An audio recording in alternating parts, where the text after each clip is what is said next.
ಬರಹಗಳು, ಅವರು ಮಾಡಿರ್ತಕ್ಕಂಥ ಭಾಷಣ ಮತ್ತು ಅವರು ಬರೆದಿರ್ತಕ್ಕಂಥ ಸಂಗತಿಗಳು ಮತ್ತು ಅವರು ಹೇಳಿದ್ದನ್ನ ನೋಟ್ ಮಾಡಿಕೊಂಡಂಥ ಸಂಗತಿಗಳು, ಈ ಎಲ್ಲ ಸಂಗತಿಗಳನ್ನು ಕೂಡ ಅದು ಮರಾಠಿನಲ್ಲಿದೆ, ಹಿಂದಿಲಿದೆ, ಇಂಗ್ಲೀಷ್ನಲ್ಲಿದೆ. ಕಳೆದ ಒಂದು 4-5 ವರ್ಷದ ಕೆಳಗೆ ಕುವೆಂಪು ಭಾಷಾ ಭಾರತೀಯ ಮುಖಾಂತರ ಕನ್ನಡದಲ್ಲೂ ಕೂಡ ಸಮಗ್ರವಾಗಿ ಆ ಎಲ್ಲ ಸಂಗತಿಗಳು ಬಂದಿದೆ. ಅದನ್ನು ಓದಬೇಕು. ಅದರಲ್ಲಿ ಕೆಲವೊಂದಾದರೂ ಓದಬೇಕು. ಪ್ರತಿಯೊಂದು ಸಂಪುಟವೂ ಕೂಡ ಒಂದು 600ರಿಂದ 700 ಪುಟಗಳಷ್ಟು ಪೇಜ್ ಇದೆ. ಅದನ್ನ ನಾವು ಓದಿದಾಗ ನಿಜಕ್ಕೂ ಅವರು ಯಾವ ಎತ್ತರದಲ್ಲಿ ಇದ್ರು ಅಂಬೇಡ್ಕರ್ ಅವರು ಅಂತಕ್ಕಂಥದ್ದು ನಮಗೆ ಗೊತ್ತಾಗ್ತದೆ. ಅವರು ಅರ್ಥಶಾಸ್ತ್ರಜ್ಞನೂ ಆಗಿದ್ರು, ಮಾನವ ಶಾಸ್ತ್ರಜ್ಞ ಆಂಥ್ರೋಪಾಲಜಿಸ್ಟ್ ಆಗಿದ್ರು, ಮತ್ತು ಸಮಾಜಶಾಸ್ತ್ರಜ್ಞನೂ ಆಗಿದ್ರು, ಆರ್ಥಿಕ ತಜ್ಞನೂ ಆಗಿದ್ರು. ನಮ್ಮ ದೇಶದ ಏನು ಭದ್ರತೆ ದೃಷ್ಟಿಯಿಂದ, ಸೆಕ್ಯೂರಿಟಿ ದೃಷ್ಟಿಯಿಂದ ಏನು ಯೋಚನೆ ಮಾಡಬೇಕಾಗಿತ್ತು ಅದ್ರ ಬಗ್ಗೆ ಯೋಚನೆ ಮಾಡಿದ್ರು.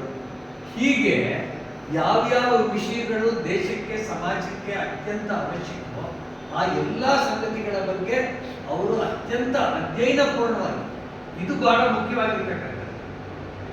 ಯಾವ ವಿಷಯದ ಬೇಕಾದ್ರೂ ಕೂಡ ಮಾತನಾಡುವಂಥ ಜನ ಇದ್ದಾರೆ, ಅವ್ರು ಮಾತನಾಡ್ಬಿಡ್ತಾರೆ, ಅದ್ರ ಬಗ್ಗೆ ಏನು ಪ್ರಶ್ನೆ ಇದೆ. ಆದರೆ ಅತ್ಯಂತ ಅಧ್ಯಯನಪೂರ್ವಕವಾಗಿ, ಖಚಿತವಾಗಿ, ನಿಜಕ್ಕೂ ಅವಶ್ಯಕತೆ ಇರ್ತಕ್ಕಂಥ ಸಂಗತಿ ಏನು, ನಮಗೆ ಬೇಕಾಗಿರ್ತಕ್ಕಂಥದ್ದು ಏನು, ಇದರ ಬಗ್ಗೆ ಮಾತನಾಡಬಲ್ಲಂತ ಅಧಿಕೃತ ವಾಣಿಯಾಗಿ ಮಾತನಾಡಬಲ್ಲಂತವರು ಅಂಬೇಡ್ಕರ್. ಮತ್ತು ಅಂಬೇಡ್ಕರ್ ಮಾಡಿದಂಥ ದೊಡ್ಡ ಸಂಗತಿ ಅಂತಂದ್ರೆ ಸಮಾಜದ ಎಲ್ಲ ರಂಗದಲ್ಲೂ ಬರಬೇಕಾಗಿರ್ತಕ್ಕಂಥ ಸುಧಾರಣೆ.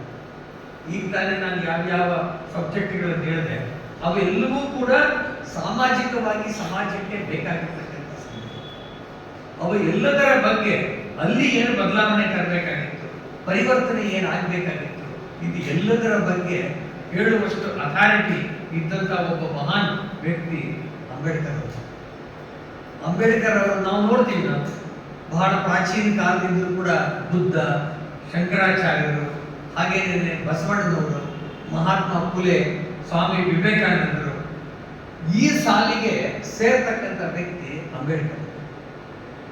ನಿಜಕ್ಕೂ ಕೂಡ ಹಿಂದೂ ಸಮಾಜಕ್ಕೆ ಏನು ಬೇಕು ಆ ಪಾಯಿಂಟ್ ಬರ್ತಿದ್ದ ಅಂತಕ್ಕಂಥದ್ದನ್ನು ಹೇಳಿದಂಥ, ಆಧುನಿಕ ಕಾಲದಲ್ಲಿ ಅದನ್ನು ಹೇಳಿದಂಥ ಅವರು ಅಂಬೇಡ್ಕರ್ ಅವರೇ.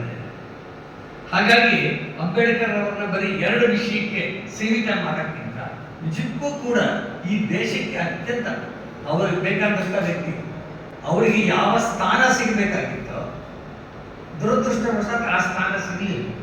ಅವ್ರನ್ನ ಯಾವುದಕ್ಕೂ ಒಂದು ಸೀಮಿತ ಮಾಡಿಬಿಡ್ತಕ್ಕಂಥ ಸಂಗತಿ ಇತ್ತೀಚೆಗಂತೂ ಅದು ಬಹಳ ಜಾಸ್ತಿ ಆಗಿಬಿಟ್ಟಿರ್ತಕ್ಕಂಥ ಸಂಗತಿನ ನಾವು ನೋಡ್ತೀವಿ. ನಾವು